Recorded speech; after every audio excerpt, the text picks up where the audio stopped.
Nous te remercions pour ta bonté. Nous te remercions pour le sacrifice de Jésus-Christ sur la croix.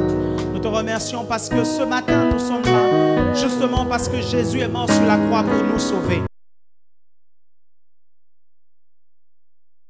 Parce que nous sommes nés de nouveau. Nous te bénissons, Seigneur, pour la nature divine qui est en nous. Nous te remercions, Seigneur, pour toutes les promesses que tu nous fais. Merci, mon Père et mon Dieu, pour ce que tu nous donnes. Nous voulons te louer ce matin. Nous voulons t'adorer ce matin à cause de tes bontés. La Bible déclare que tes bontés ne sont pas épuisées. Elles se renouvellent chaque matin. Tes compassions ne sont pas à leur terme. Ce matin, nous venons te dire, Seigneur, que nous t'aimons. Nous venons te dire, Seigneur, que nous croyons véritablement que tes compassions ne sont pas à leur terme, oh Dieu. Merci, mon Père et mon Dieu, pour tout ce que tu fais, pour tout ce que tu nous donnes. Merci, mon Père, pour la foi que tu injectes dans nos cœurs par ta parole, oh Dieu. Parce que la foi vient de ce qu'on entend, et ce qu'on entend vient de ta parole. Nous te remercions pour le Réma. Nous te remercions pour la parole quotidienne, oh Dieu. Parce que l'homme ne vivra pas de pain seulement, mais de toute parole qui sort de ta bouche. Alors ce matin, Seigneur, nous voulons demander une parole qui sort de ta bouche. Ce matin, Seigneur, nous voulons demander une parole Réma venant de toi, oh Dieu. Père, je te remercie parce que tu parles à notre esprit ce matin. Tu parles à notre cœur ce matin. Tu parles, Seigneur, à chacun de nous ce matin. Afin que nos montagnes se déplacent encore. Afin que nos difficultés soient bannies au nom de Jésus. Père, je te remercie pour la sagesse que tu nous donnes. Pour l'intelligence que tu nous donnes dans les choses de la vie, pour l'intelligence que tu nous donnes dans notre marche, dans la marche de notre destinée, pour la sagesse que tu nous donnes dans le ministère, dans l'œuvre à laquelle tu nous as appelés. Nous te bénissons, Seigneur, et nous te rendons honneur et gloire. Amen. Amen. Vous pouvez vous rasseoir dans la présence merveilleuse de Dieu. J'aimerais qu'on donne un micro au pasteur Yvon, s'il vous plaît. Asseyez-vous dans la présence merveilleuse de Dieu. Et qu'on donne un micro au pasteur Yvon, s'il vous plaît.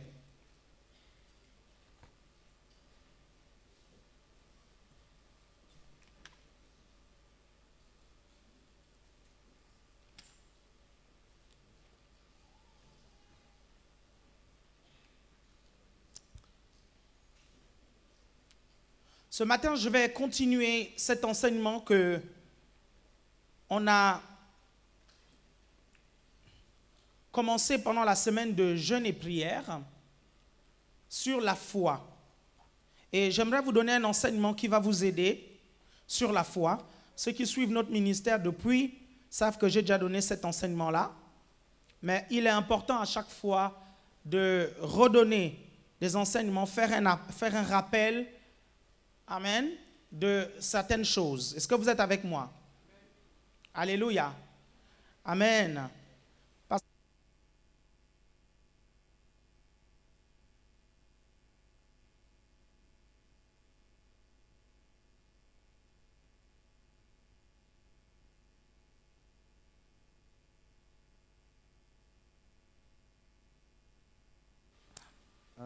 Hébreu, en attendant, vous allez prendre Hébreu chapitre 11, le verset 1. Le pasteur Yvan cherche Éphésiens. Éphésiens 2:8. Éphésiens 2:8, est-ce que tu peux lire? C'est par la grâce, en effet, que vous êtes sauvés, par le moyen de la foi, et cela ne vient pas de vous, c'est le don de Dieu. Amen. C'est par la grâce que vous êtes sauvés, par le moyen de la foi. Cela ne vient pas de vous, c'est un don de Dieu. C'est Dieu qui vous a fait le don du salut. C'est Dieu qui a expressement payé le prix pour nous en donnant son Fils unique à la croix de Golgotha. Amen. Et puisque Dieu a payé pour nous sauver, il a la responsabilité de nous entretenir. Amen. Dis à ton voisin, il a la responsabilité de nous entretenir. Dis à ton voisin, arrête de bouger parce que ça va commencer.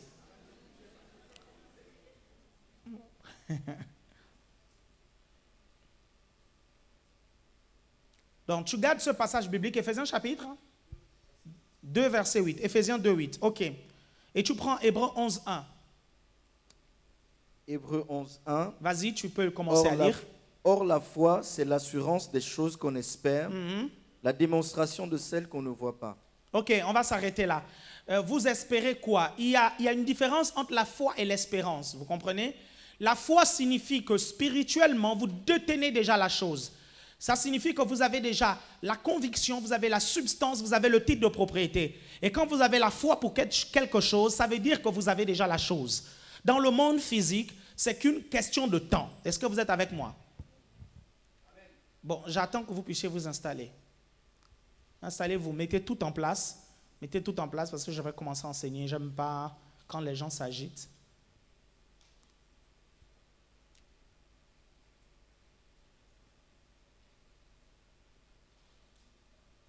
Ok, très bien. Donc, vous devez comprendre que la foi est différente de l'espérance.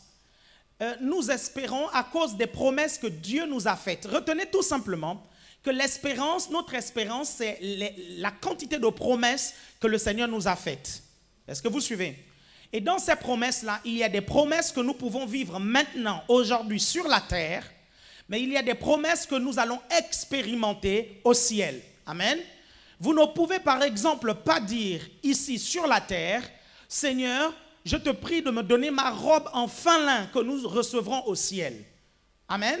Ou bien Seigneur, je te prie de me donner ma couronne que je recevrai au ciel. Ça, on appelle ça notre espérance bénie. Amen. Tout ce que nous aurons au ciel.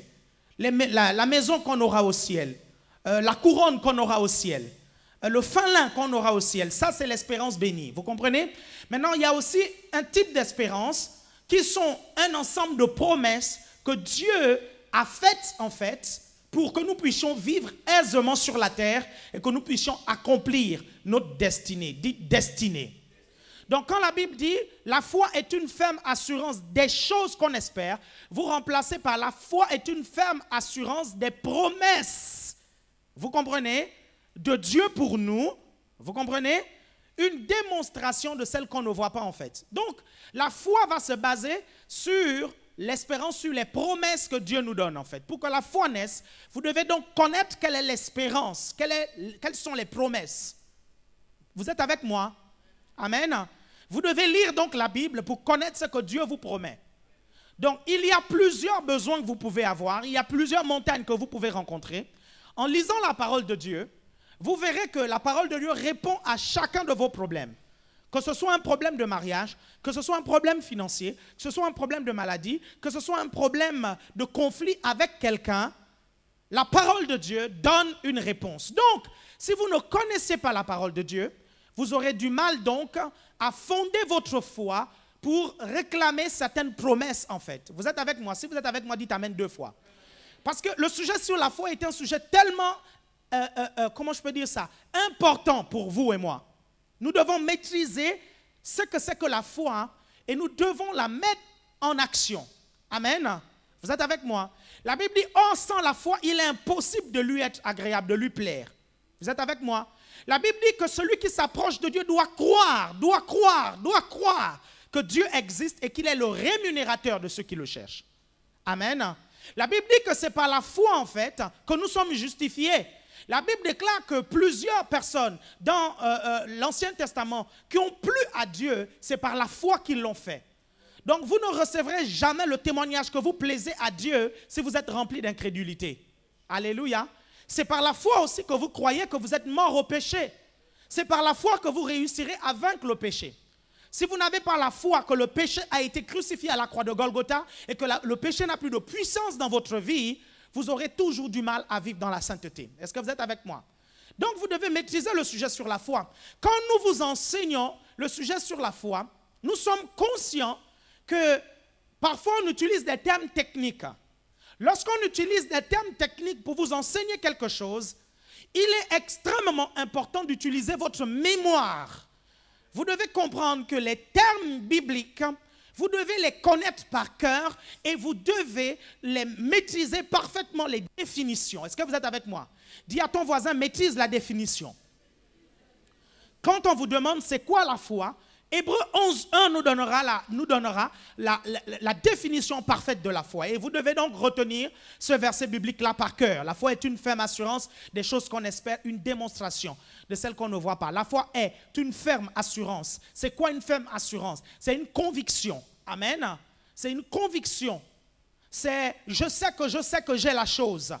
C'est une substance. C'est-à-dire que dans votre esprit, vous savez que c'est là. Vous savez, quand vous avez la foi, vous ne pouvez même pas vous poser la question de savoir si vous avez la foi ou pas. Parce que la foi s'impose en elle-même dans votre cœur. Vous comprenez? Vous suivez ce que je suis en train de vous dire?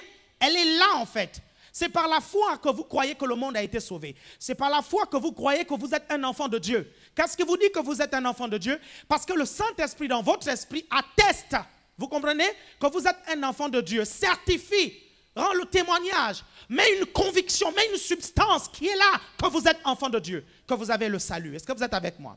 Est-ce que vous êtes avec moi? Si vous n'avez pas cette conviction que vous êtes sauvé en fait, si quand vous êtes tout calme, vous ne sentez pas au-dedans de vous que vous êtes un enfant de Dieu, il y a deux raisons. La première, c'est que véritablement vous n'êtes pas un enfant de Dieu. La deuxième, c'est que vous n'êtes pas stable en fait par rapport aux promesses de Dieu dans votre vie. Vous n'êtes pas stable. Vous n'avez pas besoin que Dieu vous montre le ciel pour croire que vous êtes sauvé. Vous devez seulement croire que vous êtes un enfant de Dieu, qu'aujourd'hui si vous mourrez, vous irez au ciel. Vous êtes avec moi? Et personne ne doit vous déranger avec ça. Personne ne doit vous perturber avec ça. Ne laissez personne vous dire que vous n'êtes pas sauvé. Vous comprenez? Parce que même le péché ne pourra pas enlever votre salut. Écoutez-moi bien, même le péché ne peut pas enlever votre salut. Vous savez pourquoi? Vous savez pourquoi? Vous savez pourquoi? Vous lisez dans la parole de Dieu, la Bible dit même le péché ne peut pas nous séparer de l'amour de Dieu. Même le péché. Alors pourquoi certaines personnes vont en enfer? Je vous redis une chose, les gens ne vont pas en enfer à cause de ce qu'ils ont fait. Les gens iront en enfer à cause de ce qu'ils sont. Non, je vais le redire. On dirait que les amens coûtent cher ce matin. Peut-être que quelqu'un à l'accueil vous a dit qu'en venant ici, si vous dites amen, c'est 100 € de plus que vous devez payer. Est-ce que vous comprenez? Vous n'irez pas en enfer, les gens n'iront pas en enfer à cause de ce qu'ils ont fait.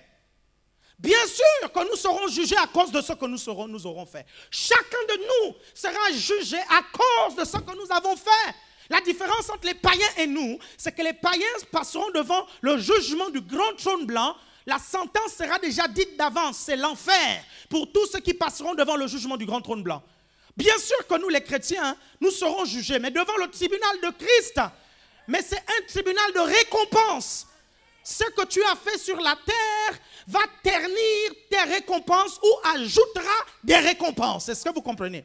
Et c'est tellement terrible de passer toute une éternité sans rien du tout. Est-ce que vous êtes avec moi? Mais les gens ne vont pas en enfer à cause de ce qu'ils ont fait. C'est pas ça. Les pécheurs vont en enfer parce qu'il n'y a pas de place pour l'être pécheur au paradis. Est-ce que vous comprenez?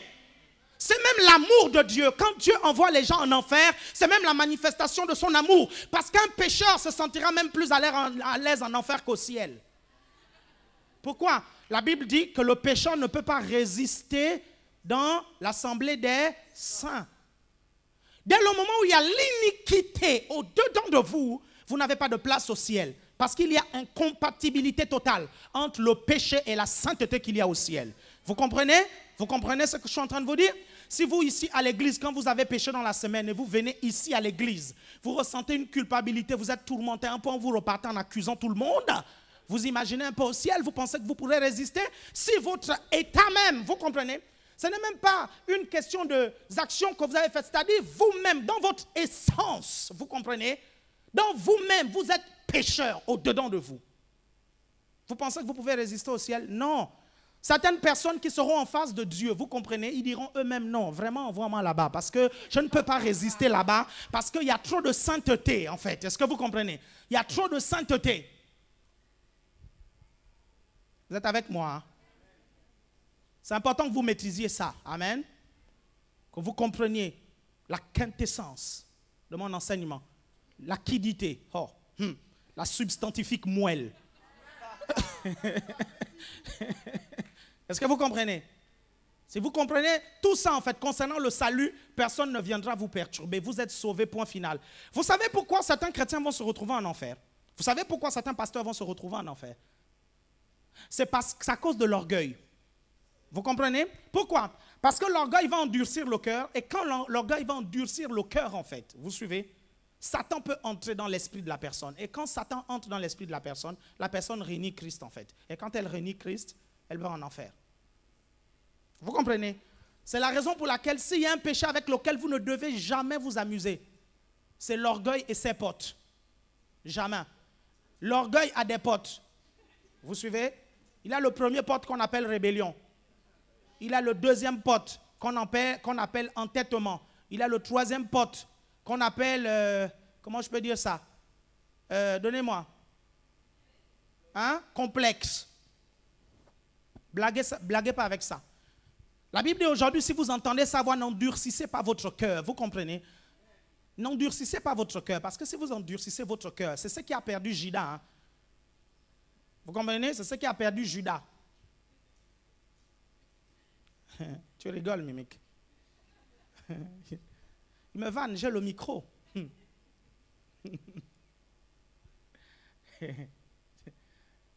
êtes avec moi? Judas.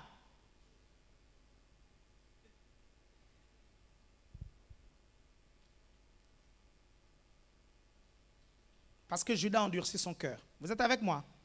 Si vous êtes avec moi, dites Amen 2 fois. Très bien. La foi est différente de l'agrément intellectuel. L'agrément intellectuel, c'est être d'accord avec.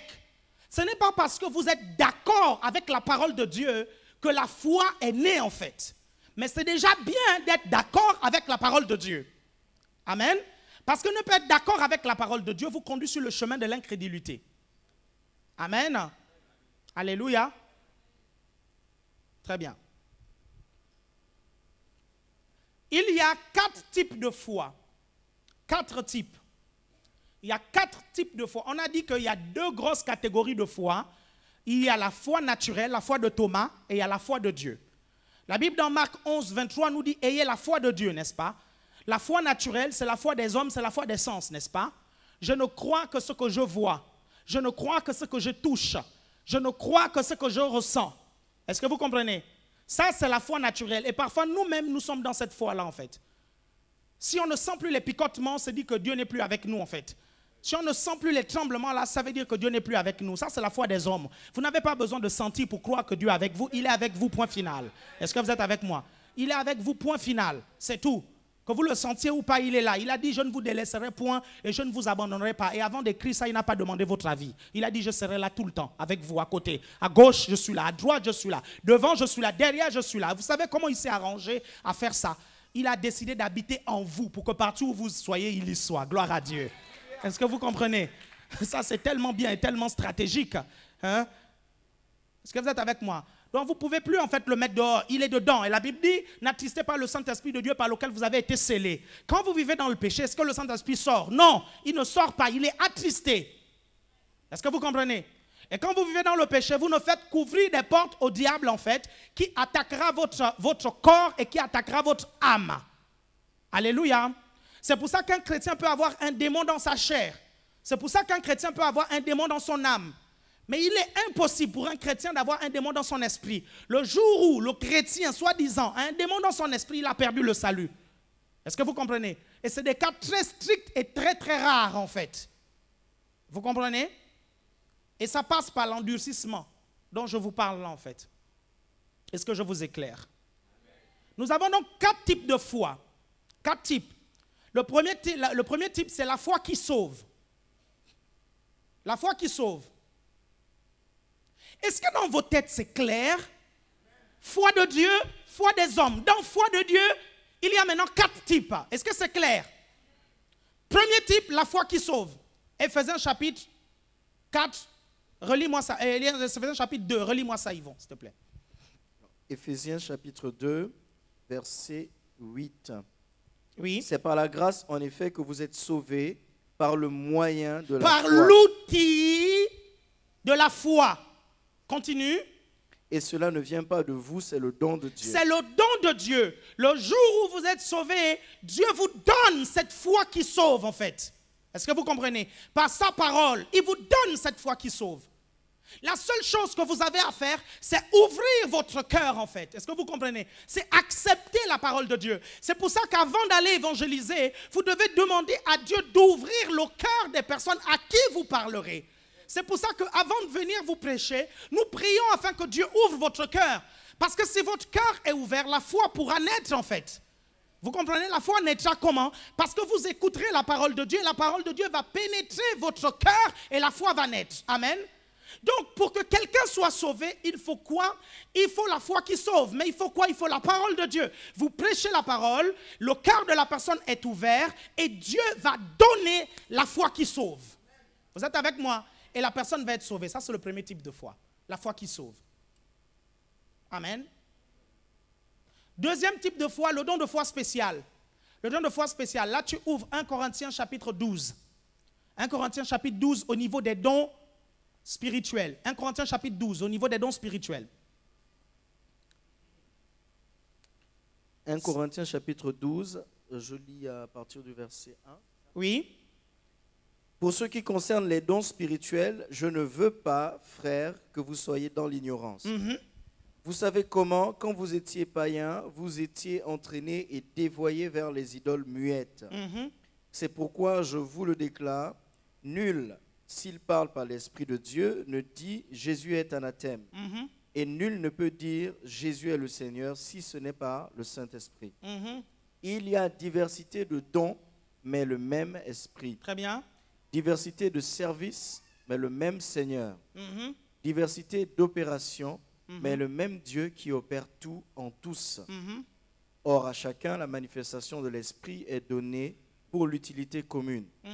En effet, à l'un est donné par l'Esprit une parole de sagesse, à un autre une parole de connaissance selon le même Esprit, à un autre la foi par le même Esprit. Très bien, donc vous arrêtez là. Donc il y a le don de foi spécial.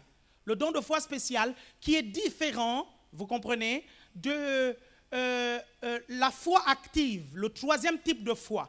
Donc premier type, la foi qui sauve, celle-là qui vous est donnée au moment où vous naissez de nouveau, celle-là qui permet de recréer votre esprit. Quelqu'un me suit ici? Vous suivez? Deuxième type, le don de foi spécial qui fait partie des 9 dons charisma. Amen. Vous vous rappelez, il y en a 9 dans 1 Corinthiens chapitre 12 et 1 Corinthiens chapitre 14. Et c'est le Saint-Esprit qui déclenche ça en fait. Et il y a une troisième catégorie, le don de foi spécial, la foi active en fait. Et c'est ce dont nous allons parler tout à l'heure pendant tout l'enseignement. La foi active. Maintenant, il y a une différence entre le don de foi spécial et la foi active. Vous devez comprendre que le don de foi spécial, il est passif, alors que la foi active, elle est active. Le don de foi spécial, vous n'avez pas besoin de faire quoi que ce soit pour qu'il se manifeste. C'est le Saint-Esprit qui le manifeste, tout comme le Saint-Esprit choisit souvent de manifester un don en vous plutôt qu'un autre. Est-ce que vous êtes avec moi? Vous êtes en face d'une situation, poum, l'Esprit de Dieu descend sur vous et il vous revêt d'une hardiesse, d'une assurance qui s'impose à vous en fait. Et vous savez que quand vous allez le faire, ça va marcher. Parfois même, certaines personnes autour de vous ont peur en fait. Ils se demandent, est-ce que ça va marcher? Est-ce que ça ne va pas marcher? Mais vous, vous savez que ça va marcher parce qu'au-dedans de vous, quelque chose de surnaturel vient juste de se passer. Vous savez seulement, vous êtes seulement convaincu que ça va se produire. Quelqu'un me suit ici? Ça, c'est le don de foi spécial. Il est passif. Tandis que la foi active, elle est active. C'est-à-dire, c'est vous qui l'utilisez. Cette foi-là est comme un membre dans votre esprit que vous devez utiliser en fait. C'est comme un bras que vous devez utiliser en fait pour prendre les promesses de Dieu et les rendre réelles dans le monde physique. Est-ce que vous me suivez jusqu'à présent? Vous me suivez jusqu'à présent? C'est à vous d'utiliser la foi active. Ce n'est pas à Dieu de le faire. Vous comprenez? Le don de foi spécial, c'est différent. Vous êtes en face d'une situation et Dieu aimerait intervenir. Il vous communique cette foi-là de façon incroyable. Amen. La foi active, tout le monde peut la gérer en fait. Et tout à l'heure, on va voir que la foi a 4 états. Amen. Amen. Amen. Très bien. Ensuite, le 4e type, c'est le fruit de la foi. Ça, c'est dans Galates 5, 22. Le fruit de l'esprit, c'est ça?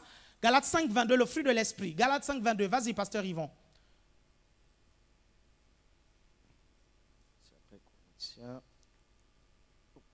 Galates 5, 22. Oui. Or, le fruit de l'esprit, c'est l'amour, la joie, la paix, la patience. En fait, il n'a pas encore retrouvé. Il le cite par cœur. Alors, Galates 5, 22, j'y suis. Mhm.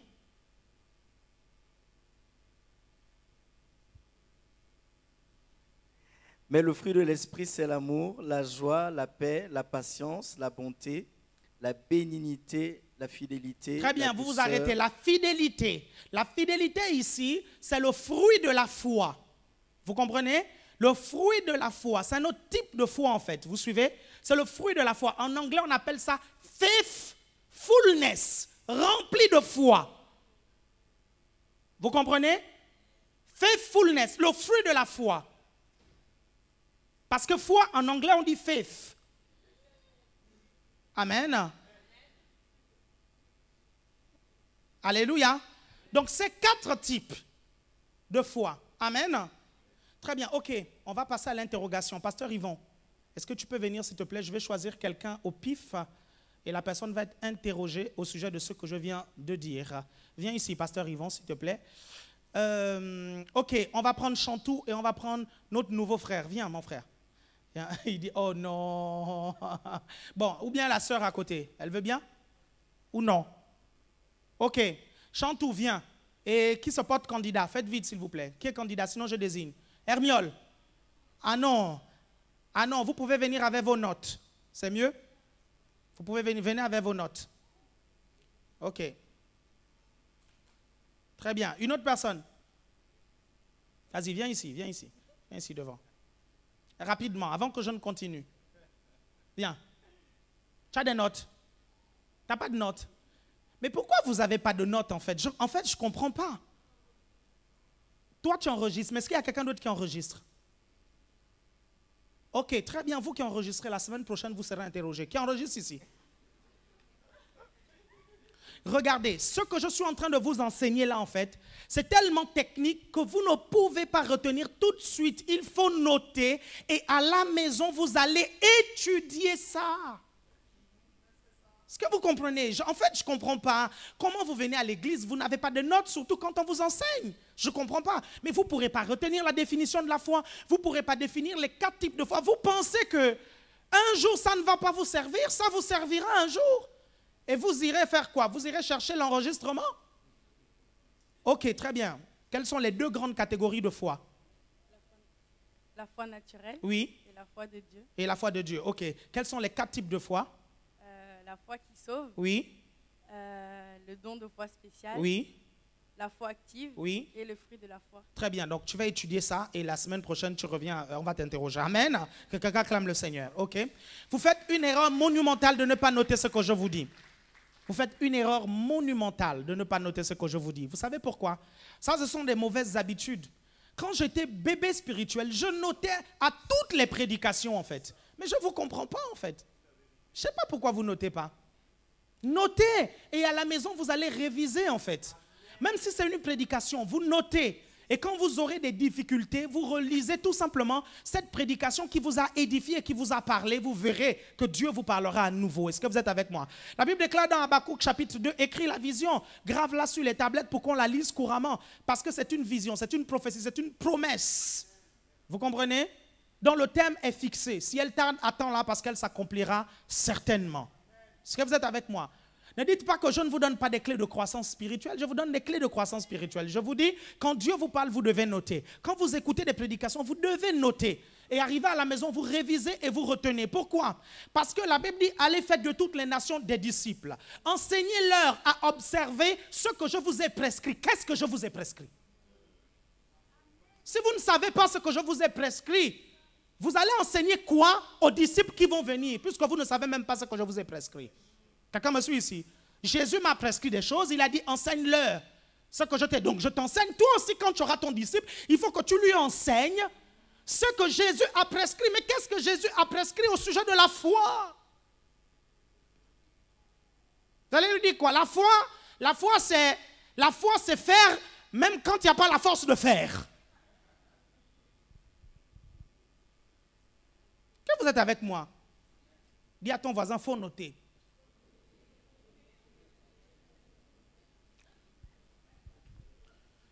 Très bien. Vous savez d'où naît la foi et vous savez d'où vient la foi. La foi naît dans le cœur. Amen. Et la foi vient de la parole de Dieu. Amen. La Bible dit la foi vient de ce qu'on entend et ce qu'on entend vient de la parole de Dieu. Mais la foi ne vient pas de n'importe quelle parole de Dieu.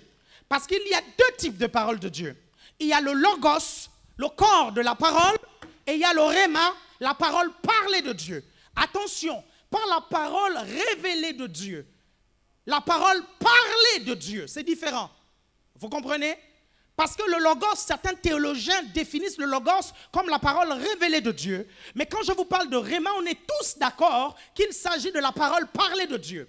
C'est une parole spécifique pour une personne spécifique, à un temps spécifique, à un endroit spécifique. Vous êtes avec moi toujours? Ça, c'est le rhéma. Et la foi vient de là. Est-ce que quelqu'un me suit ici? Mais pour avoir un rhéma, il faut d'abord aller dans le logos. Parce que derrière chaque logos, il y a un rhéma. Amen. Et du trône de Dieu sort des paroles rhéma.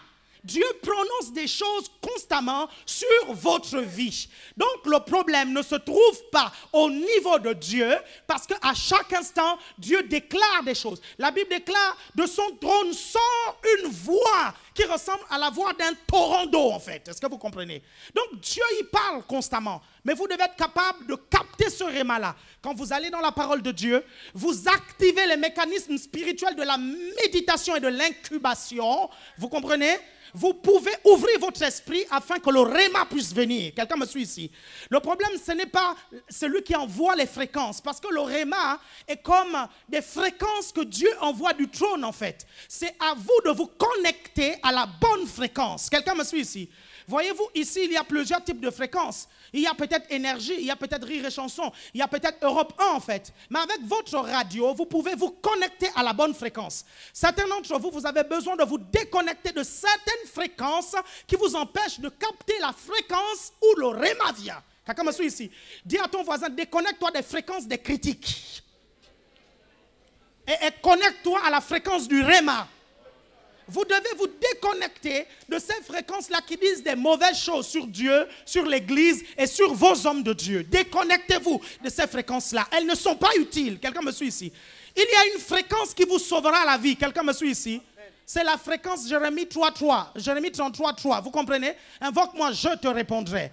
Vous comprenez? Invoque-moi, je te répondrai. Donc le problème ne se trouve pas au niveau de celui qui répond. Généralement, celui qui invoque n'entend pas bien. Et parce qu'il dit, quand tu m'invoques, je réponds. Quelqu'un me comprend ici? Le problème, c'est que vous êtes avec moi. Dis à ton voisin, du trône de Dieu, il y a un rhéma qui vient. Une solution à ton problème. Écoutez, dès l'instant où ce problème est venu dans ta vie, il y avait déjà un rhéma qui résout le problème. Quelqu'un me suit ici? Impossible qu'un problème naisse dans ta vie sans que Dieu ne libère le rhéma concernant la vie. Quelqu'un me suit ici? C'est à toi de te connecter à la bonne fréquence. Est-ce que vous êtes avec moi? Et quand vous avez capté cela, bien-aimé, quel que soit le problème que vous vivez, quel que soit ce que vous traversez, bien-aimé, je vous assure, c'est pour ça que Jésus va dire, l'homme ne vivra pas de pain seulement, mais de tout rhéma. Vous comprenez? Qui vient de Dieu. Parce que le rhéma, c'est la vie. Pourquoi? Parce que le rhéma donne la foi et la foi, c'est la vie. Votre niveau de foi aujourd'hui va déterminer la qualité de vie dans laquelle vous allez être, en fait.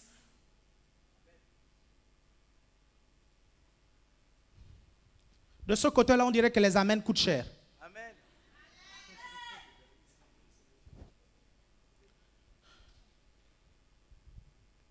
Vous êtes avec moi?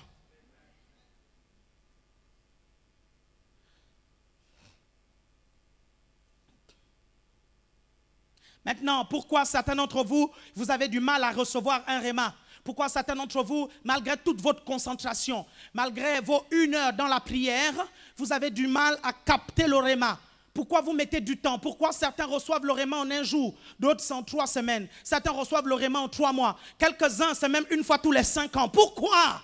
Parce qu'il y a une raison. Le réma se capte par l'esprit en fait. Vous comprenez? Si votre esprit est faible, il ne pourra pas correctement capter le réma. Est-ce que vous suivez? C'est pour ça qu'on vous donne des outils pour rendre votre esprit fort. Pour que votre esprit capte plus facilement en fait le réma. C'est pour ça qu'on prie pour vous, pour que l'onction descende sur vous. Parce que quand l'onction descend sur vous, l'onction rend votre esprit sensible pour capter le réma. Amen. Est-ce que vous êtes avec moi? Parce qu'on vous parle de réma. Certains d'entre vous, vous avez la bonne volonté. Vous allez chez vous, vous priez.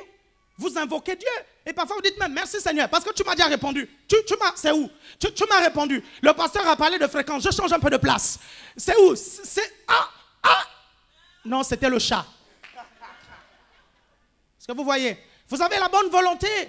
Vous voulez effectivement recevoir de Dieu. Certains d'entre vous, vous faites même 3 semaines de jeûne et de prière parce que vous voulez recevoir un réma. Bien-aimés, pensez-vous que c'est de la faute de Dieu quand vous faites 3 semaines, vous comprenez? 3 semaines de jeûne et prière et parfois c'est au bout de la dernière semaine que Dieu vous parle. Vous pensez que c'est de la faute de Dieu? Non! Dès l'instant où vous avez commencé à jeûner, Dieu a déjà répondu. Vous comprenez? C'est ce qu'il a dit à Daniel. C'est ce qu'il a dit à Daniel. Il a dit, Daniel, dès l'instant où tu as prié en fait, hein, Dieu m'avait déjà envoyé en fait. Est-ce que vous suivez? Vous comprenez? Le problème c'est quoi? C'est que parfois notre esprit est faible. Il est faible. C'est la raison pour laquelle l'apôtre Paul nous encourage à prier en langue. Parce que la Bible déclare, celui qui prie en langue s'édifie soi-même. Et le mot grec signifie littéralement se construire. Il signifie littéralement se recharger. Comme on recharge une batterie pour activer la puissance dynamis en nous. Je ne sais pas si vous comprenez. Et la dynamis signifie la force qui se renouvelle par elle-même. Et il dit, mais vous recevrez une puissance dynamis, celle du Saint-Esprit survenant sur vous. Et vous serez mes témoins. Quelqu'un me suit ici. Et cette force est au-dedans de toi en fait. Il faut que tu l'actives. Comment? En priant en langue. En priant constamment en langue. Ça te rend fort. Arrête de mettre ton parler en langue dans la poche comme si c'était un diplôme. Je parle en langue. Je parle en langue. Mais tu ne parles jamais en langue. Hein? Tu parles en langue mais tu dors. Tu parles en langue mais tout le temps c'est tchouk tchak tchak kou tchak tchak Coca-Cola tchouk kak kak. Est-ce que vous suivez?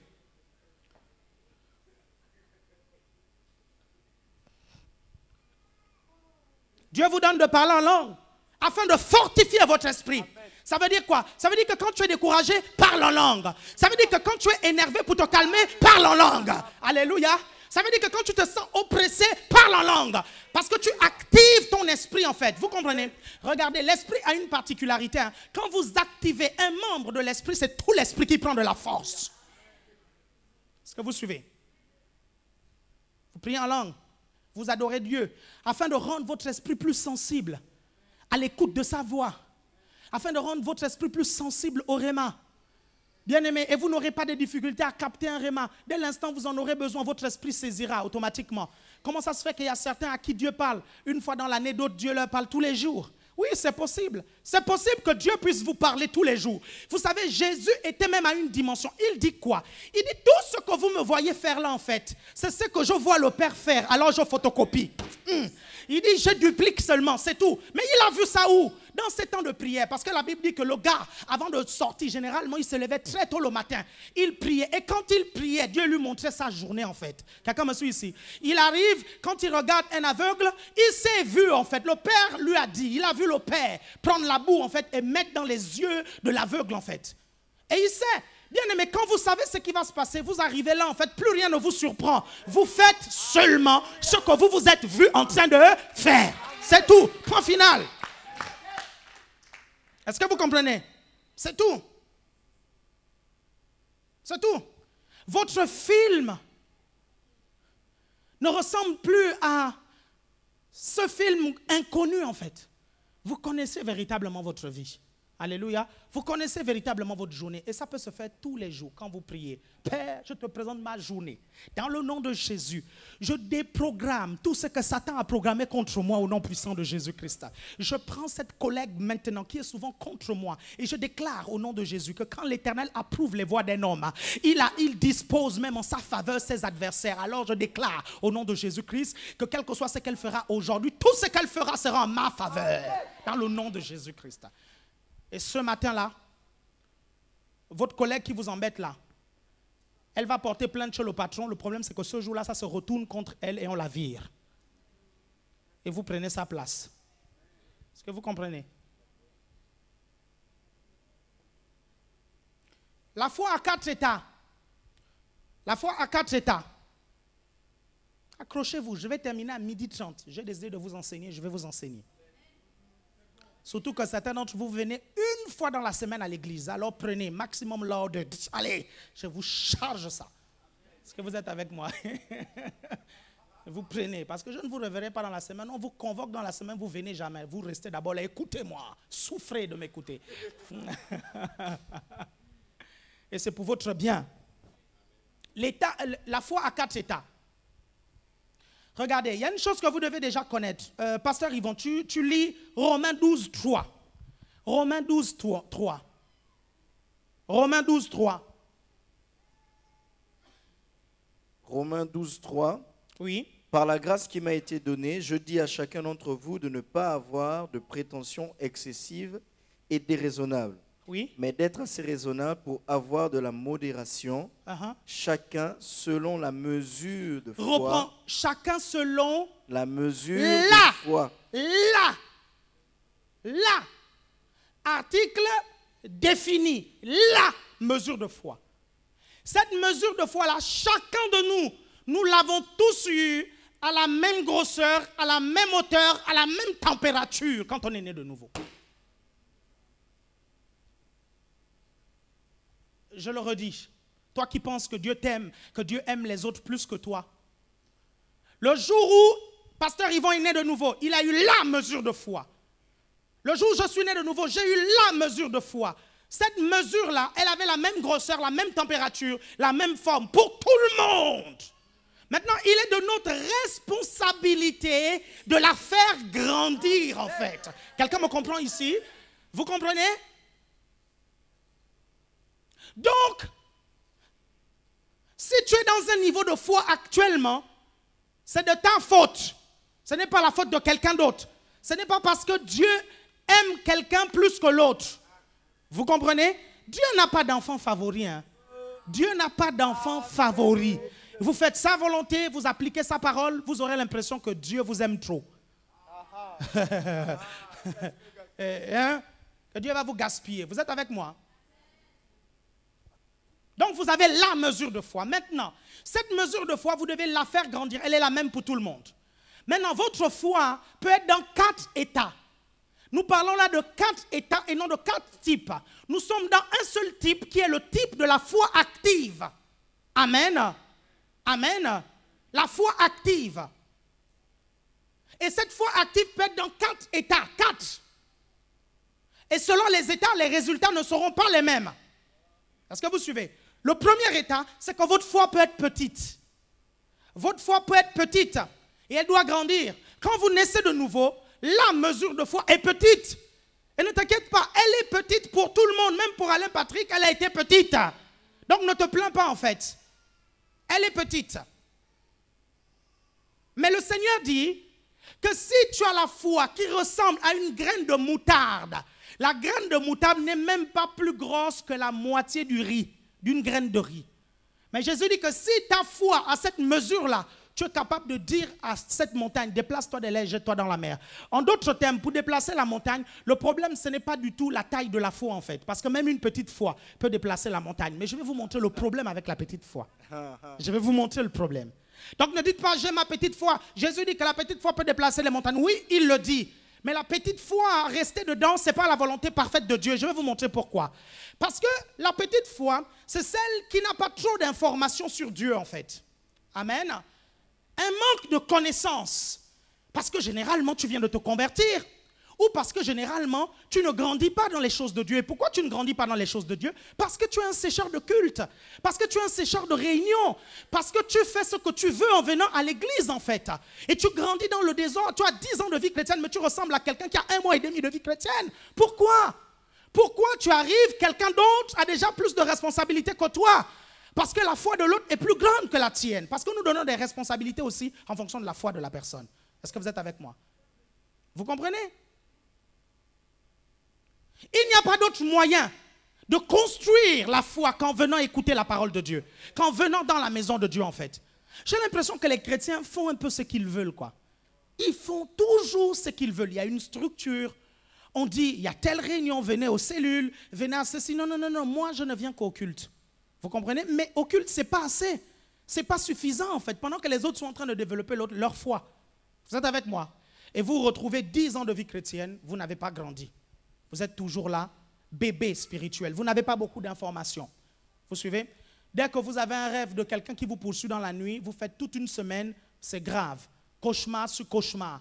Parce que les gens vous poursuivent et vous vous dites que non, les personnes là vont vous tuer. Et parfois le diable vient te dire, je vais te tuer comme j'ai tué ta mère. Je vais te tuer comme j'ai tué ton père. Je vais te tuer comme j'ai tué ton frère. Hein, il y a 2 mois, non, j'ai tué ton frère. Je vais te tuer pareil. Et toi, tu es là, tu trembles, tu as peur. Tu ne sais pas que ce que tu crains t'arrive. Et tu te dis que le diable a encore la puissance de te tuer. Tu ne sais pas que la Bible dit qu'il a dépouillé les dominations et les autorités. Vous comprenez? Il les a livrées publiquement en triomphant d'elles par la croix. Ça veut dire que dans ta vie, le diable n'a plus de puissance et de pouvoir. Il a été dépouillé à la croix de Golgotha. Alors qu'est-ce qu'il fait? Il utilise ta propre puissance pour te détruire avec. Il utilise ta peur pour te détruire avec. Il utilise tes pensées pour te détruire avec. Parce que tes pensées vont te donner l'inquiétude. L'inquiétude amènera la dépression. La dépression amènera la maladie. La maladie amènera beaucoup de choses en fait. Et c'est comme ça que tu te détruis petit à petit. Tu dis le diable m'a détruit. Il a utilisé tes propres armes. Comment il fait? Il utilise ta bouche en te détruisant. Quand dès que tu déclares non, je vais mourir, tu viens de libérer une bombe atomique qu'il faut rapidement désamorcer en prononçant une parole contraire. En disant au nom de Jésus, j'annule cette parole que je viens de dire. Vous êtes avec moi? Regardez, vous allez voir l'exemple d'une petite foi. Matthieu chapitre 8, le verset 26. Pasteur Yvon, est-ce que vous pouvez donner le micro au pasteur Tina, s'il vous plaît? Faites passer le micro au pasteur Tina. Matthieu 8, 26. Est-ce que je bénis quelqu'un ce matin? Amen. Matthieu 8, à partir du verset 26. Vas-y. Il leur dit, pourquoi avez-vous peur, gens de peu de foi? Alors il se leva, menaça les vents et la mer, et un grand calme se fit. Très bien, ok.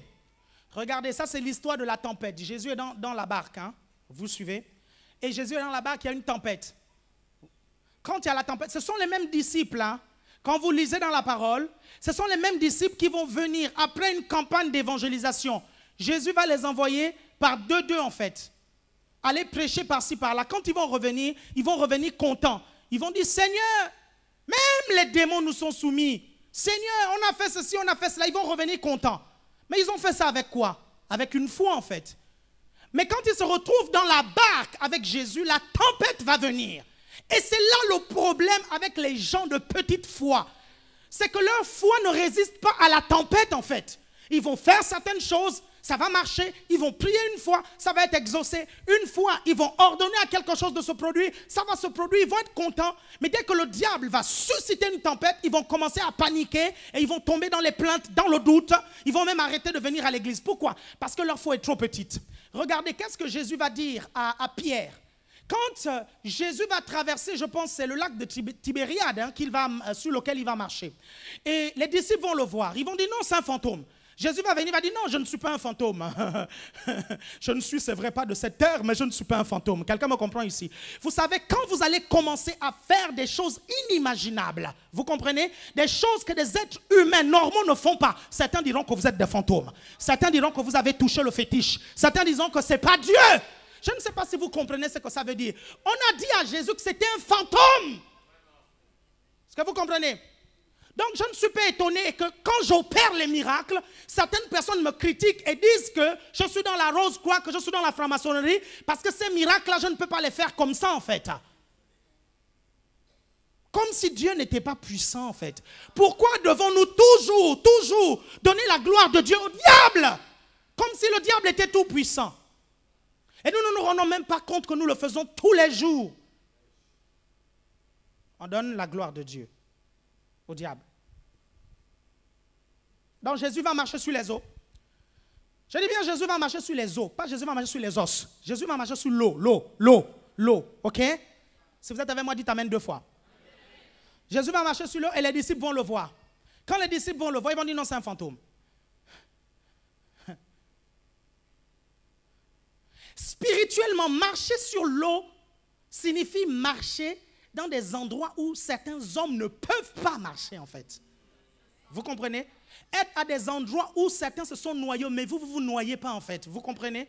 C'est bizarre. C'est comme si l'eau se durcissait là. Et Pierre va dire, moi je connais mon Seigneur.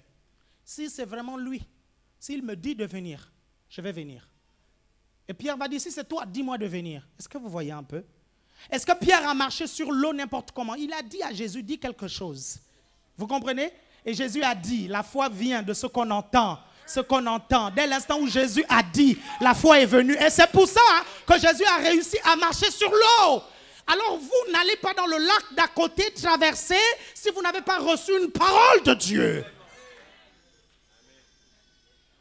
C'est la raison pour laquelle certains chrétiens sont morts. Vous comprenez?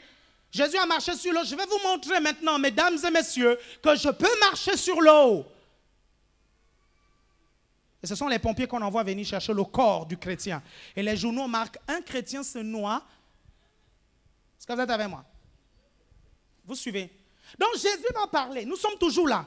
Jésus va parler. Jésus va lui dire, ok, viens.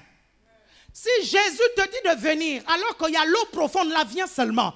Parce que la parole même de Jésus-Christ va te retenir. Vous comprenez? Ça te retiendra. Le premier pas, vous comprenez, c'était sur le V. Le deuxième pas, c'était sur le I. Le deuxième pas, c'était sur le E. Le deuxième pas, c'était sur le N. Le deuxième pas, c'était sur le S. Viens. Vous comprenez?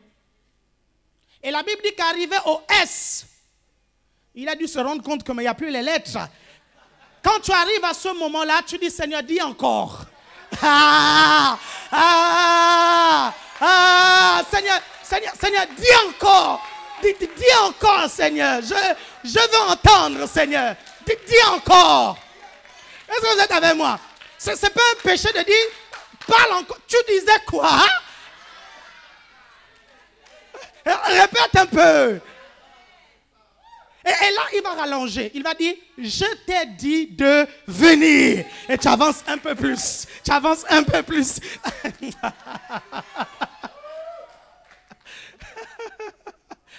Est-ce que vous comprenez pourquoi Dieu répète toujours une promesse dans votre vie en la reformulant?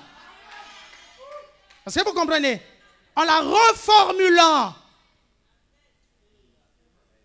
Pierre va avancer et il va commencer à trembler. La Bible dit qu'il va voir les tempêtes, les vagues, machin. Et il est sur un lac. Je me suis posé la question, je me suis dit, mais Seigneur, je ne comprends pas. Il est sur un lac. Comment il y a des vagues, en fait? Vous inquiétez pas. Il n'y a pas une grosse révélation spirituelle là. Quand je suis allé au lac, je suis allé au Burundi, j'ai vu le lac Tanganyika, je pense. Oui, c'est celui-là qui est au Burundi. La burundaise, c'est bien celui-là qui est au Burundi, le lac Tanganyika? Oui, ok. Je suis arrivé avec le pasteur Olivier. Et j'arrive, le pasteur me dit, on va aller au lac. J'arrive, je dis, tu appelles ça lac? Il dit, mais oui, c'est un lac. J'ai dit, oh, mais il y a les vagues. Est-ce que vous suivez? Mais c'est comme si c'était la mer. Est-ce que vous suivez? Et là, j'ai compris pourquoi la Bible dit qu'avec les vagues, il a paniqué. Parce que des grands lacs peuvent avoir des vagues. Donc, ne vous posez plus de questions en cherchant les révélations. Non, c'était dans un lac, machin. Donc, Satan est venu agiter. Non, non, non. Ne fabriquez rien du tout.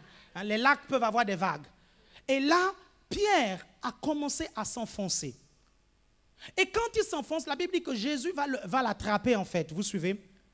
Et Jésus va lui dire une parole. Jésus lui dira, « Homme de peu de foi, pourquoi as-tu douté? » Mais comment est-ce que Pierre va repartir dans la barque? Comment? Vous pensez sincèrement que Jésus l'a soulevé? Non, non, non. Il fallait qu'il se contente de la deuxième réplique du Seigneur. Quelqu'un me comprend ici? Il fallait que Dieu parle à nouveau pour qu'il fasse marche arrière. Je ne sais pas s'il y a quelqu'un qui me suit ici. Je suis en train de te dire que Dieu doit te parler 2, 3 fois pour susciter encore ta foi et avancer un peu plus. Est-ce que vous comprenez? Je suis en train de dire que ce n'est pas parce que la tempête t'a fait tomber. Vous comprenez?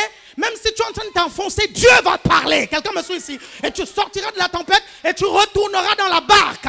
Le lieu de sécurité, le lieu où il y a la guérison, le lieu où il y a la prospérité, la barque. Est-ce que vous êtes avec moi? Vous êtes avec moi? Ok. On va finir pour aujourd'hui. La suite, c'est la semaine prochaine. Nous allons tous nous lever. Gloire à Dieu.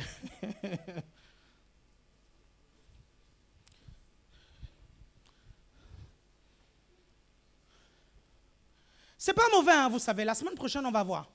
On va voir ce que ça signifie le dis seulement un mot. Dis seulement un mot. Dieu n'a jamais été fâché parce que vous lui avez dit non, Seigneur, parle encore. Il ne s'est jamais énervé en fait.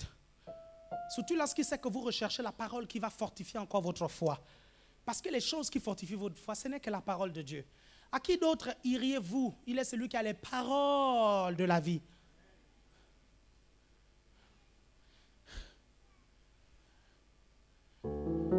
Dieu, ce n'est pas votre mari, hein. Je t'ai déjà dit je t'aime. Maintenant, si tu ne crois plus, c'est ton problème. Dieu peut te le redire plusieurs fois, je t'aime, je t'aime, je t'aime. Quelqu'un me suit ici, même pour te rassurer. Ça s'est envolé parce que les amens coûtent cher ici. Je dis, Dieu, ce n'est pas ton mari qui te dit amen une fois. Et quand tu arrives, tu lui demandes encore, chérie, est-ce que tu m'aimes vraiment? Et le mari te dit, je t'ai déjà dit que je t'aime. Hein. Si tu ne veux pas croire, c'est maintenant ton problème.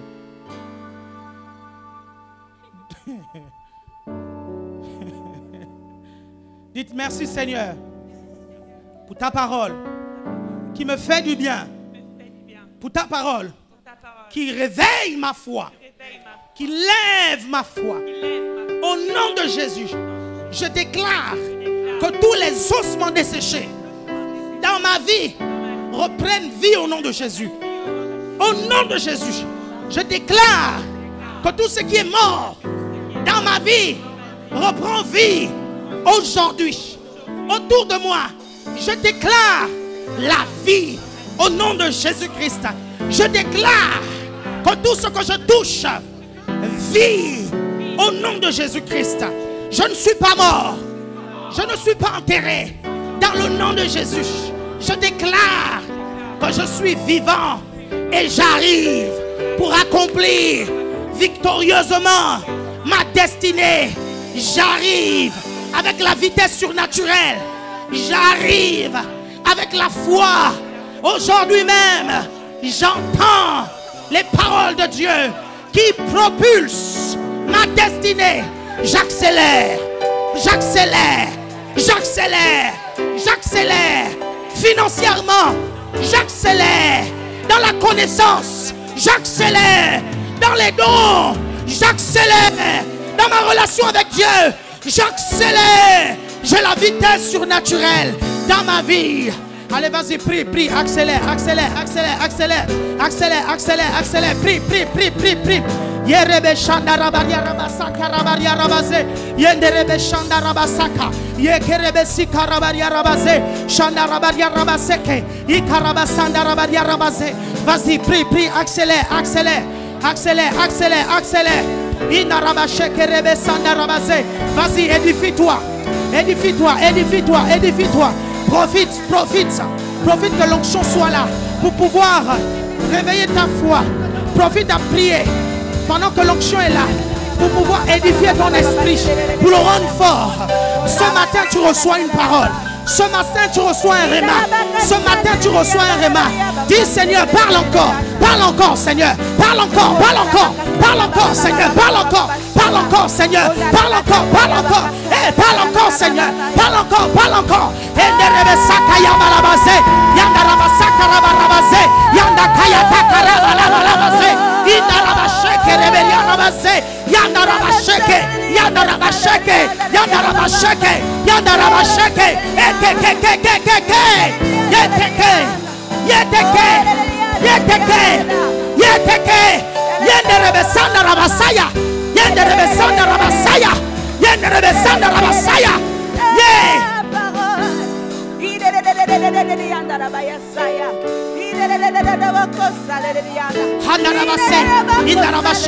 C'est le moment de prier. C'est le moment d'invoquer Dieu. C'est le moment de l'invoquer. Je ne connais pas ton problème. crois que tu peux l'invoquer ce matin. Et il te donne la réponse. Il te donne la parole dont tu as besoin. Il te donne l'oréma dont tu as besoin. Il te la donne. Il te la donne. Ouvre tes oreilles et écoute. Vas-y, parle. Parle. Parle. Parle. Parce que Dieu n'est pas un Dieu mort. Il t'entend et il t'écoute. Alors parle. Parle. Parle. Parle. Parle. Il est celui qui exauce tes prières.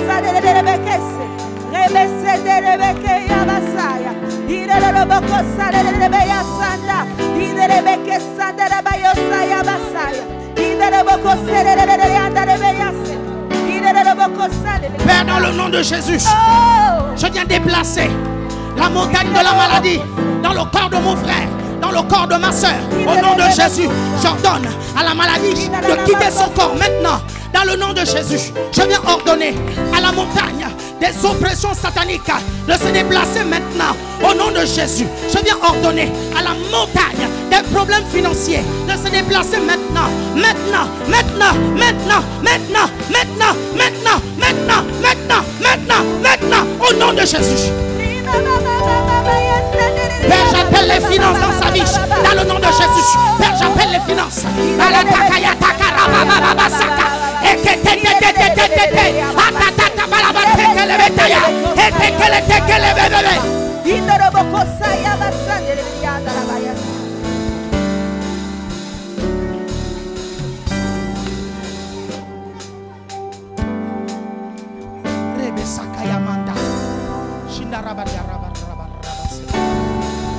Romo Sakayamanda, Sekeye Berabaria Rabaze, Oko Sakayata Zepeleteke, Mando Tokolo Robo Sayata Kalatabaze, Ingo Toloko Sokolo Kolobotaya, Balaraba Takayata Lamazende, Inolobo Sayaka.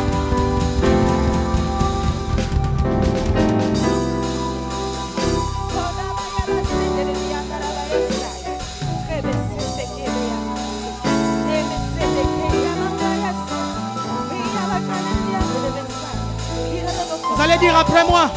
Vous allez dire après moi, Père, je reçois par la foi tout ce que tu m'as promis. Je reçois aujourd'hui et je ne suis plus dans le manque. Au nom de Jésus, je déclare que j'ai reçu. Dans le nom de Jésus, l'argent est à moi parce que l'argent est à toi. Je ne manque de rien. Dans le nom de Jésus, la montagne s'est déplacée. Tout dossier que je dépose est accepté, est accepté, est accepté, est accepté, est accepté. Dans le nom de Jésus, j'appelle la promotion. Oh, je sens l'Esprit de Dieu dans cet endroit.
Unaleka shindia zokonda reke sandoba inana makoza tiada kalande na soa ingantala nelebesiamo palande kazeha ikaneza kota ziada balonda saha ikala na bakande sa yakoba rata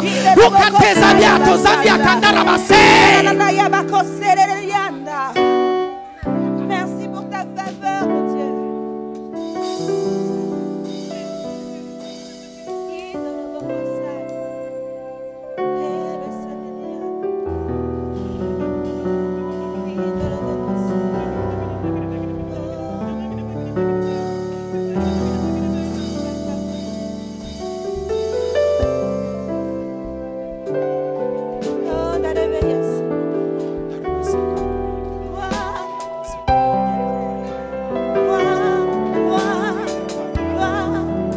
Je te dis que la montagne se déplacera.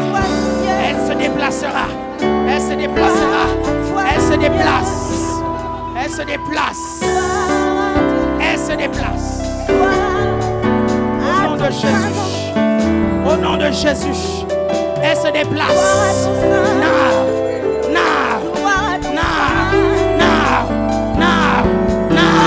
Elle se déplace. Elle se déplace. Elle se déplace. Elle se déplace. Now. Elle se déplace maintenant. Maintenant.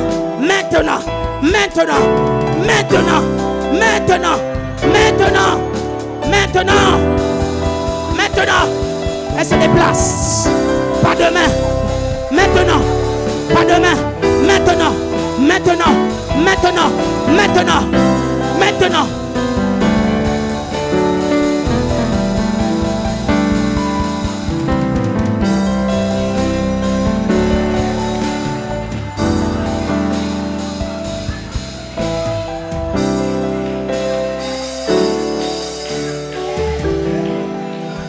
Alléluia. Merci Seigneur.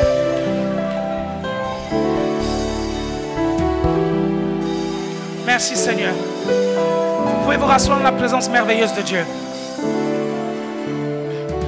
J'aimerais qu'on écoute quelques témoignages. On va commencer par le témoignage d'Audrey.